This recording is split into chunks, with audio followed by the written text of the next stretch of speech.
Oh my gosh, this is insane.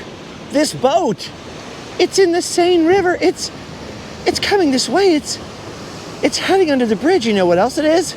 It's a sometimes vlog. Yeah. It's a vlog that happens sometimes. And it's a boat that sometimes goes under a pont, a bridge, here in Paris, France. That's right.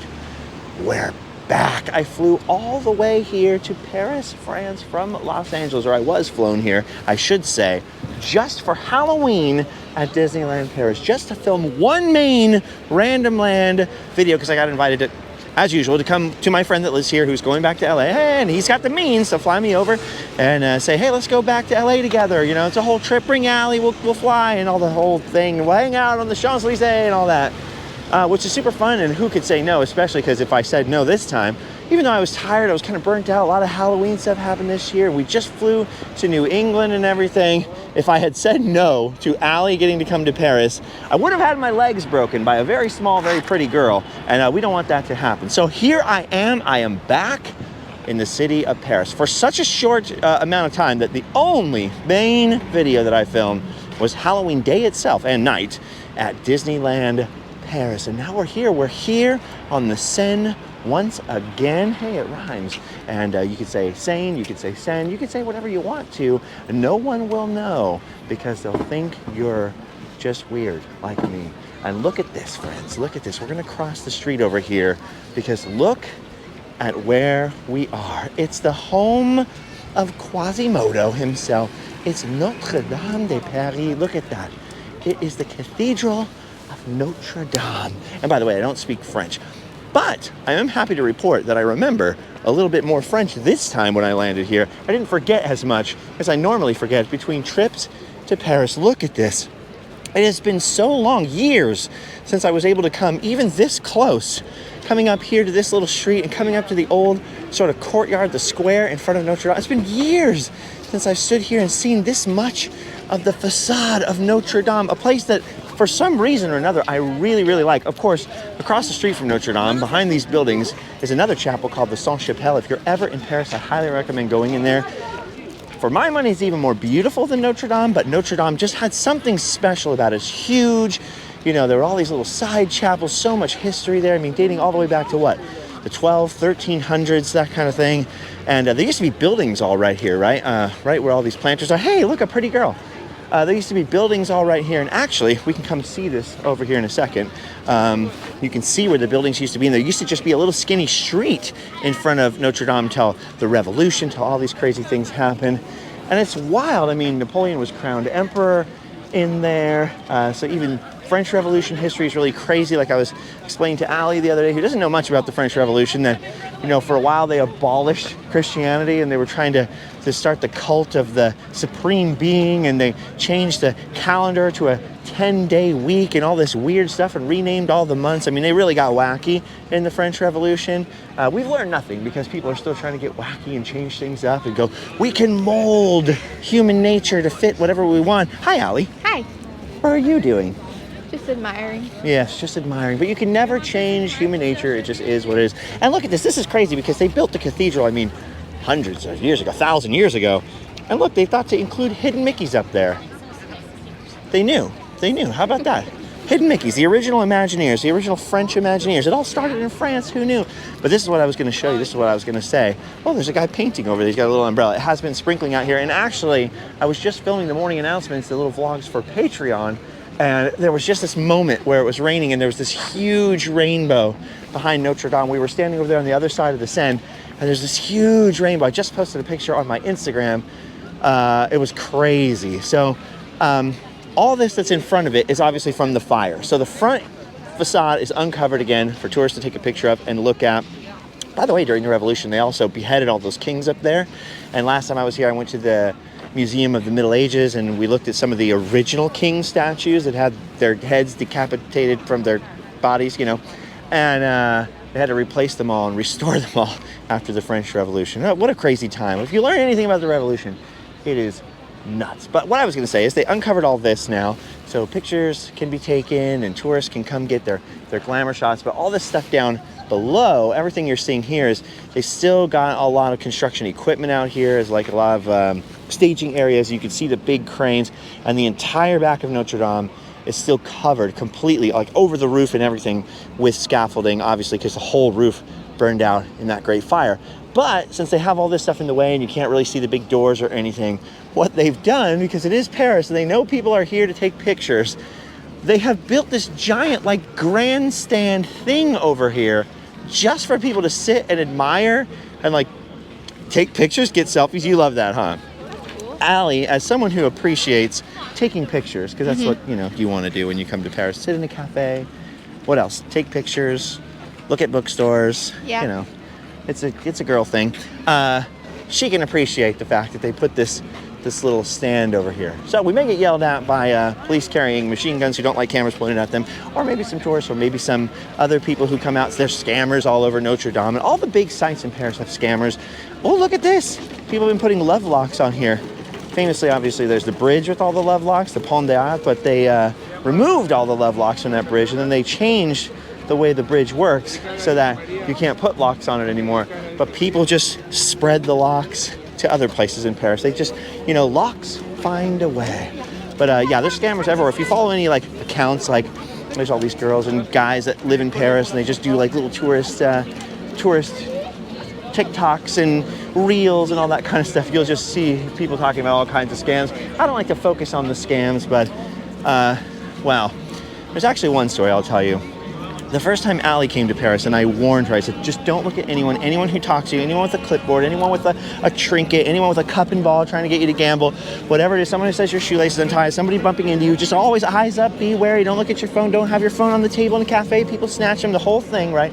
Every big city is like this, New York, everywhere. I'm not picking on Paris, but Paris just seems to have, well, it has a lot of tourists, and where there are a lot of tourists, that's a lot of cannon fodder for scams.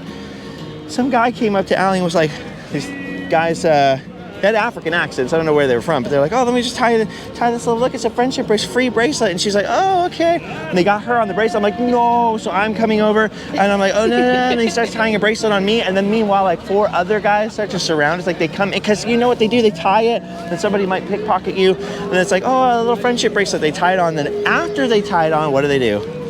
Ask for money. They ask for money, and you go, okay, how much money for this little crappy string bracelet? And then they're like, well, we want 20 euro, 50 euro. And you're like, I don't want to give you that. And then they won't untie it. They tie it all crazy on your wrist, so you can't get it off quickly. You're surrounded by guys who are yelling, and you just have to pull out like a wad of however much cash. Go, this is all I got. So they'll just leave you alone, and you hopefully don't get pickpocketed. Meanwhile, I have my camera and everything, so I'm trying to rotate my camera and my backside away from. So you learned a valuable lesson that day. I learned how to ignore people. I was like, never again. Yeah, like the other day, we were sitting at a cafe, like a table against the street, and this lady walks by the clipboard thing, and you can Google the whole clipboard scams, and she was like, ugh. She was lazy about it too. She wasn't even trying very hard. It was cold and rainy. She didn't want to be out there scamming. We were sitting at the table, and she was just standing there like staring at us. Yeah, when I didn't look at her, she wouldn't go away. I was just like, no, immediately, like, no, because I know better, like, But then Allie made eye contact. I was like, oh no. I was like, never make eye contact with them. And Allie looked at me. She's like, she just looked evil. Well, we don't know what kind of life you fall into to become a professional scammer. Sometimes there are gang. We've seen them on the Champs-Elysees from like the hotel. A van will come and drop off a whole bunch of women, and they'll go out with these cups and they'll like lay out on the street and they like beg for money. They'll put the cup sometimes far out so that if you kick it over, they make you feel bad so they can get more money from you and stuff. And then we see at the end of the night, because we're staying there, we see where the vans come back and pick them all back up, or they might all go to McDonald's afterwards. Like, it's so weird, and you just into that kind of life. So you never know what other people are going through. I try not to judge them, but yeah, definitely you just want to go, no, I don't need the clipboard. But it's for the blind. It's for the blind. And you're like, I can't help the blind right now. We're just trying to eat this pretzel. That's what you were trying to do, eat a pretzel. Yeah. Anyway, there we are. Notre Dame, there it is. You can look up scams of Paris. Very interesting. But they have them everywhere. You see, like, I see a lot of travel videos online, like guys that go to Thailand and India, and like, take this tuk-tuk to the temple, and then they take you way out in the middle of nowhere, and then they extort you for money to take you back and all kinds of stuff. And they do it in Tijuana. I'm sure there are some in LA, but because I live near LA, I wouldn't even bother with, anybody out there. So Kind of weird. Look, I was gonna say there's a guitar playing a guy. There's a guy playing a guitar over here. He's singing, he's having a great time. And then up here, look at this grandstand. It's so weird. That is such a weird thing. Does it help? Let's see. That's the view from down here. Now let's go see if it helps. Let's go run up here real quick. Just get as far as we can. Oh no.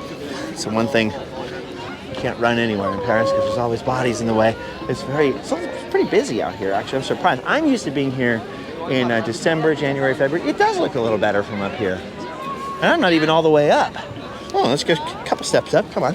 Everybody thinks I'm nuts. Everybody thinks I'm crazy. They don't know that you're in this little magic box. Oh, yeah. Okay, that looks pretty cool. Look at little Hallie down there. There she is. Anyway, I'm used to coming here.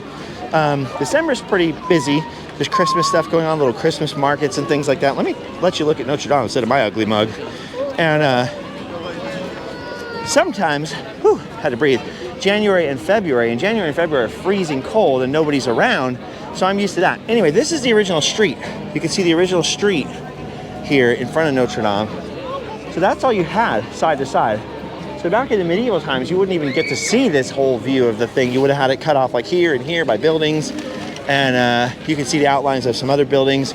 And they've done all this archaeology on the original Roman city of Paris. That's all underneath here. I've never been in it, but you can still go in the crypt de archaeology right here and see some of the remains of old Lutetia and early Roman Paris. There's the Pantheon over there where Victor Hugo and stuff is buried. You can actually see the Eiffel Tower. Let's see. I don't think you guys can see it, but it might be too wide of a lens, but just right there poking up, there's the Eiffel Tower. Oh, look, someone taking old-timey photos right here. You can get your photo printed on like an old newspaper. I saw that on TikTok. What? I saw that on TikTok. Oh, so now you want to do it? Yeah. Uh-oh, okay, we'll have to walk back over here. But there's the archaeology crypt. I don't know if that's been open since the fire. See, look at that. That's actually cool. That's not a scam. That's like a cool souvenir. Oh, yeah, okay, I don't know. Well, maybe it is open. Maybe the museum is open. But, so maybe you can still get underneath it. Huh, I don't know.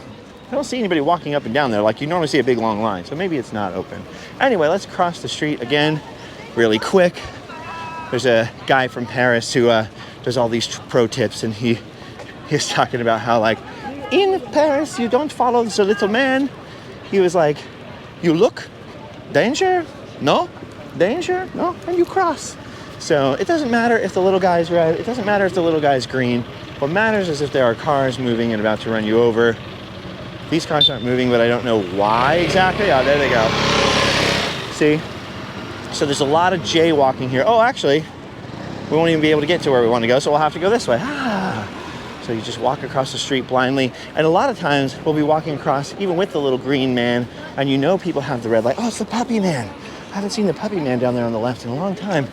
We'll be walking across these, he's got a puppy in the little sign. Sometimes he has multiple puppies, and it's like, pet the puppy, give me some money to help the puppy, which is always cool. Oh, a little crepe cart right there, a little Nutella crepe cart, some almonds. What was I talking about? Oh, sometimes you'll be walking, see, look. You'll be walking across the street like this, and then a car will just come barreling through anyway, so it's like New York or anywhere else. You just got to keep your eyes up, eyes on the prize. But let's look back one more time. The good old Notre Dame. And then let's head over here. What we're doing today is, I've been kind of sick, actually, and I only came, like I said, just to film the one video, but then the one pizza place, the one gluten-free pizza place where I eat every day because it's safe for me. I have celiac disease, if you didn't know. It's called Little Nona. If you're ever in Paris, I would highly recommend it. You don't have celiac disease. You can eat whatever pizza you want. You like Little Nona? Yeah, it's really good. Little Nona. Okay, so for whatever reason, last night, late at night, it was like our last chance to get food.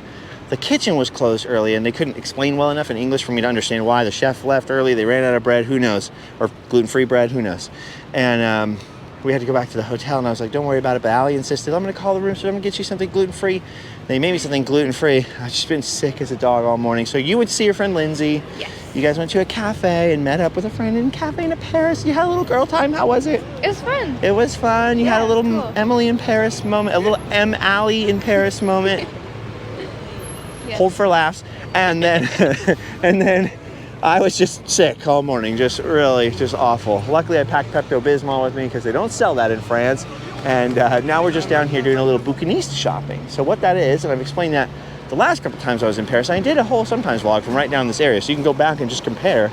I think it's on the other channel though, the Live Fast Side Poor channel. I'm now going to post these sometimes vlogs here on this main channel as a test. So you got to let me know. Go to the Facebook group, the link is down below, and comment there and let me know whether you like sometimes vlogs being here, if you feel like they're an interruption, or you like them being in between the random land videos, the usual random land videos. Anyway, you'll be able to go back and compare. Maybe I'll try and put the link in the description if I remember. If I don't remember, don't kill me. Someone can do it in the Facebook group for me. But I was just out here, so you'll be, oh, look at that, what a pretty view. There you go. Maybe that'll be the default picture. Who knows? Or maybe I'll put my ugly head in it like, come here, Allie, come here. Like, we'll do like this. Is that what you saw? Is that what you clicked on? Did I follow through with that? Or was I lazy and uploaded something else? Or maybe I'll upload actually, I'm gonna have to put the default picture as the picture with the rainbow so you can see the rainbow next to Notre Dame. Or maybe I'll Photoshop the rainbow into that one with our heads in it. Anyway, I'm getting wordy. My whole point was you can go backwards and see how far the progress has come along from Notre Dame. I'm just trying to squeeze through some people right here. I really wanted to show you the side of Notre Dame, but let me show you the Bouquinistes first. So this is like my favorite thing in Paris. And if you even look at lists of the best bookstores in Paris, you're going to come up with these. They're the little green boxes along the Seine. It is the world's largest outdoor bookstore. And these got started back in the 15 and 1600s because traditionally people would sell stuff on the bridges, then they outlawed it, and then they'd sell stuff on the side of the Seine.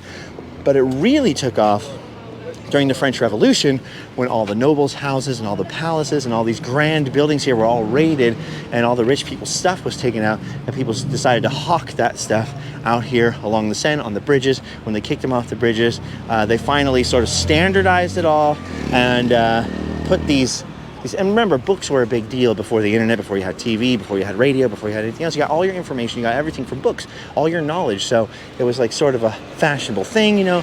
These booksellers out here, they kind of centered all around books. They kind of standardized it. They gave people licenses. And so now you have a situation where you have to have a certain percentage of books in them. That's the law. Like there has to be a certain percentage. I don't know how they quantify that. So you can sell souvenirs. From what I understand, that was a long battle to sell trinkets and Eiffel Towers and mirrors and stuff like that. And magazines count, comic books count, so you'll see a lot of those, but you have to have a certain percentage of books in the Bouquinistes, and there are an estimated 300,000 books in these stalls at any given time, which is a lot of books. It is a huge bookstore. You can get other stuff. You can get little trays right here, some little Paris numbers, some gargoyles and stuff. But the best thing, and some of these people do not like photos, so we'll just have to look behind me into the background. The best thing are definitely all the books. So there's all these old, great books, dogs to pet and stuff. And Allie and I like coming out here getting French magazines, French books, sometimes French comic books. I found some French Mickey comic books. I'll take them to my antique store booth, some of them, so some of you can get a chance to get your hands on them in Anaheim.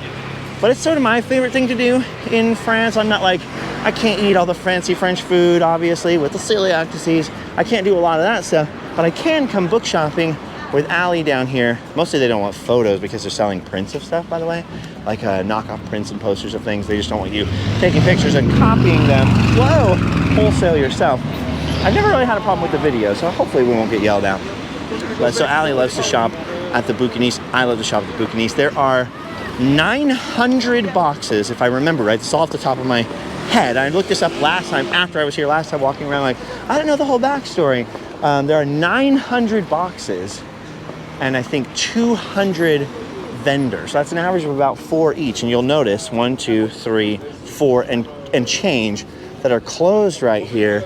And that's because this vendor just happens to not be here, or he just didn't want to deal with the rain, or it's his day off, or whatever. And I know there's some percentage of days you have to be open, and you have to keep the licenses.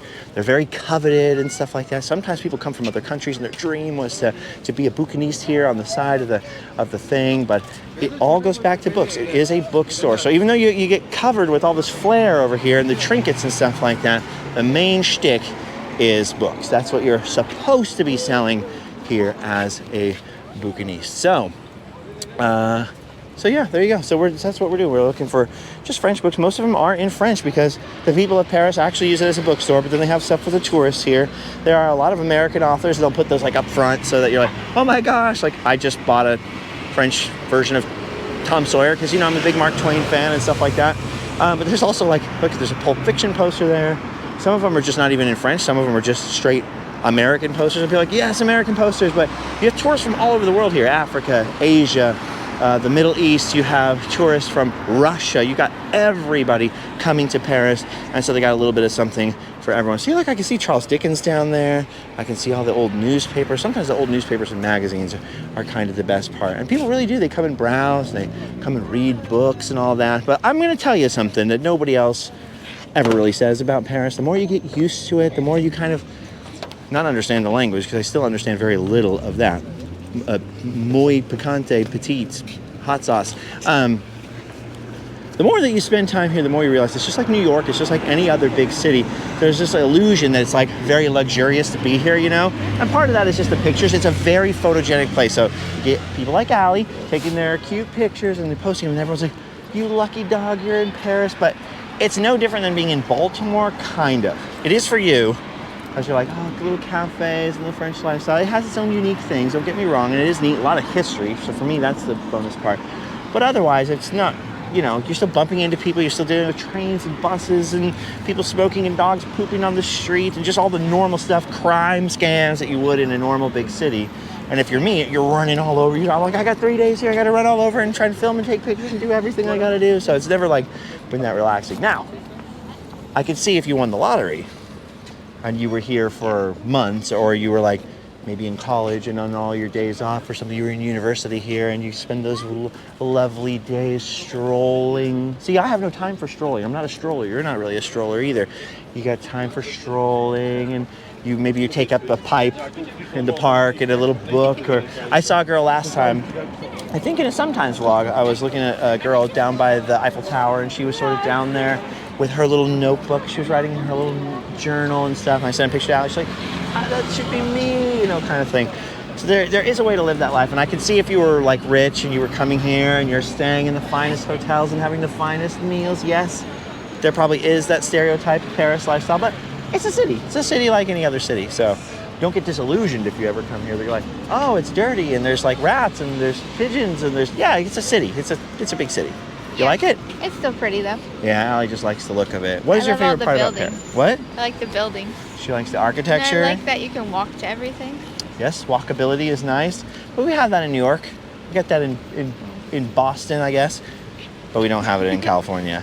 No. But what we do have in California, and I'll defend my home territory if I can for a second, is you have parking spaces, and you can pull right up to the Target and park, and then you can go up there in shopping carts and plastic bags, and you can have a fun time putting it in your trunk, and then pull into your parking space at home. Yeah. You know, that's kind of nice. Yeah. But what else? You like the buildings? I know you like food. the cafes. Allie is a much slower-paced human being than me. I slowed down a lot because of the heart condition that I have, but she's still a much slower-paced human being than me, so she likes you like the relaxing. The cafe. And they really do that. They rush around the streets, they'll bump into you. They don't care about personal space. On the train, they're all wild and crazy, bumping into you, smacking into you. But the one thing that is true, like once they sit down at a cafe, they put out little tablecloths on, like, not all of them, but a lot of the places, restaurant, little tablecloths. They never interrupt you while you're eating. You have to wait a long time for the food, a long time for the check. We walked by one cafe the other night, and Allie was like, maybe I'll get some pasta. And it was like, oh, here's like the express menu, right? It was in French, we were translating it. And I was like, here's the express menu. You're guaranteed to get your food super fast if you order from this menu in 45 minutes. 45 minutes, that's the fast food for you. So she just ended up going to McDonald's. But you go to the cafe, you see all these tourists, you go to McDonald's, French people. All French people, they love the McDonald's. They're loving it. So anyway. The McDonald's is good. What? The McDonald's is good. And very different. You can get a donut nature. A McDonut nature. In McDonald's here. So anyway, all right, that's it. We're gonna cruise down some Bouquinistes. I'm still really not feeling that great, so just out for a little bit of a walk. Not a stroll, never a stroll. A little bit of a crazy, wild walk down here. We're trying to get some books. Maybe I'll get this book about cannabis. Probably not. Or this. Maybe I'll read this. I'll read it in French. I won't understand it, but at least I can give it a read. It has all these really cool books and magazines. I'm gonna go check out some of the magazines. Oh, a Nirvana poster. I've never seen one of those before. Yeah, so we're like, we're going to cruise down here and do this for a little bit.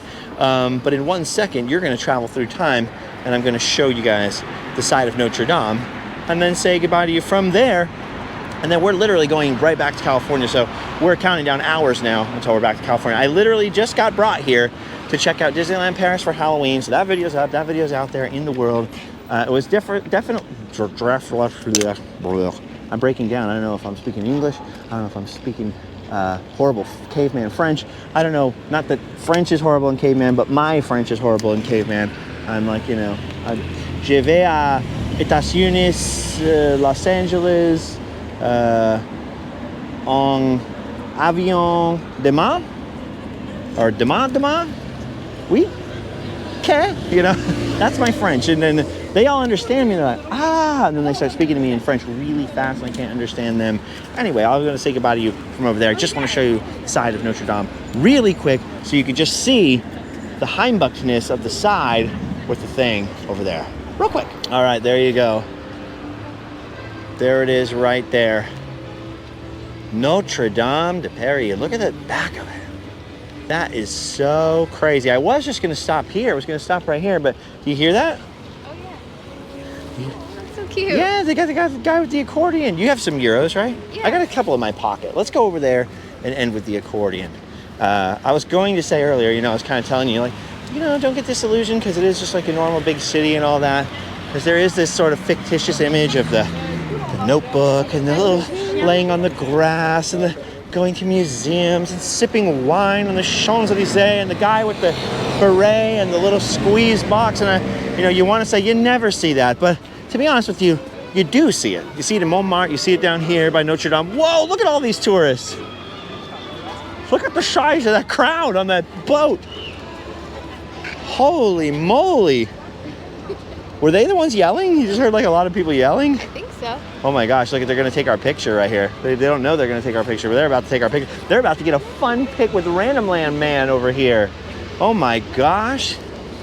This is wild. Anyway, I was going to say it never exists, but it does exist in a few places. If you find it, if you cultivate the right places and the right times, and I'm sure in the summertime especially, in the right weather, if you find places to avoid the crowds, you can find little snippets of the Paris that you're looking for from the movies. Okay, I'm digging in my pocket for a couple of euro here while we look at this boat.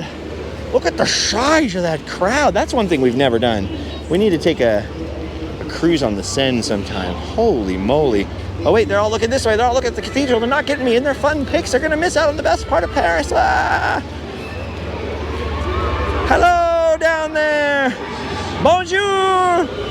Bonjour. Look, they're waving back.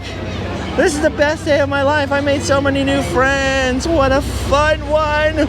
What a fun one. Okay, now they're all going over here. Let's see if they say goodbye to me. Let's see if my friends say goodbye. Oh, here's the guy. Bonjour. No, look how fast they went. Oh no, my friends, they're not looking. They've already forgotten, except that one lady. She loves me. Did you see I made a friend? The one lady, she loves me. Okay, where's the microphone went really far away. I hope you can still hear me. All right, let's give those guys a couple of euro and we'll play you out. Thanks for watching. Thanks for checking out the links below. Go to the Facebook group, do a comment over there. See you guys later. Go home and sleep well. Yeah. Oh, get in there. Do a little dance, Allie.